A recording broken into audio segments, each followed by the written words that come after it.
Bonjour, je vous fais découvrir aujourd'hui une recette à base de fraises dans laquelle on va retrouver des tomates et du basilic. Il s'agira d'un tartare tomate fraise basilic, donc une recette plutôt étonnante, surprenante et qui va réveiller vos papilles. Donc ce petit fruit rouge riche en vitamine C et en fibres est très faible en calories. On peut en manger sans modération.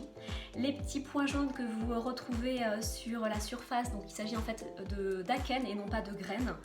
Donc ce sont des fruits qui sont tout autour de l'excroissance rouge. Et puis c'est un fruit qui est fragile, donc il va falloir le consommer assez vite après l'achat, pas plus de 48 heures dans le bac à légumes. Pour la recette du tartare tomate fraise basilic, il va donc nous falloir pour 4 verrines autant de fraises que de tomates. Donc là on a 250 g de fraises, 250 g de tomates, 8-10 feuilles de basilic frais.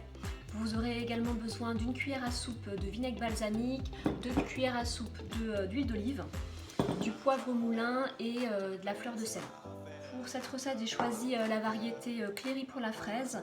On a en tomate de la Green Zebra, de la rose de Berne et puis de la tomate ananas. Évidemment, vous pouvez prendre des tomates rouges. Là, ça va ajouter encore plus de couleur à notre recette. Après avoir lavé nos fruits, je vais commencer par équeuter les fraises. Donc, je viens comme ceci mettre les petites feuilles en hauteur, voilà. Et puis on équeute. On soulève et on équeute. Et on procède comme ça pour toutes les fraises. Donc, une fois que les fraises sont équeutées, on vient les détailler en petits cubes.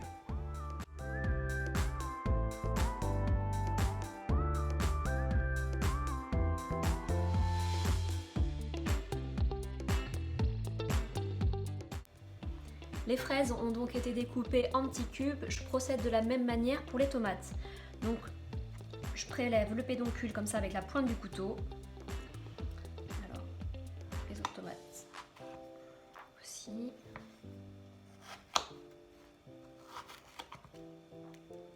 Comme ceci. Là, je vais plutôt utiliser un couteau à dents.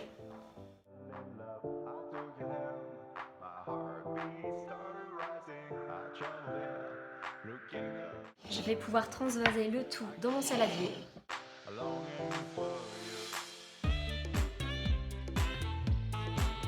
Et je passe au ciselage du basilic.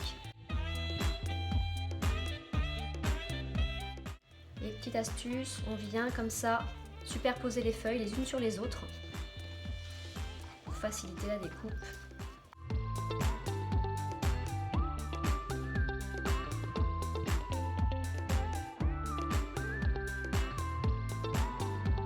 J'assaisonne avec une cuillère à soupe de vinaigre balsamique,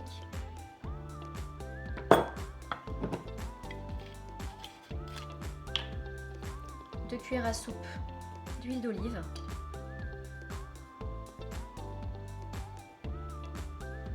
de la fleur de sel, quelques tours de moulin. Je mélange le tout. Et je dispatche dans mes verrines.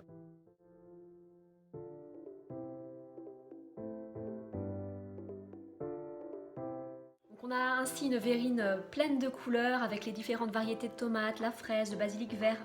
On a des saveurs qui marchent très bien ensemble avec chaque produit qui ressort bien en bouche. Vous pouvez faire une version sucrée de cette verrine en remplaçant le balsamique et l'huile d'olive par du sirop d'agave. Vous pouvez remplacer le basilic par de la verveine citronnée par exemple aussi, mais le zeste de citron avec un petit peu de jus de citron vert aussi fonctionne très bien.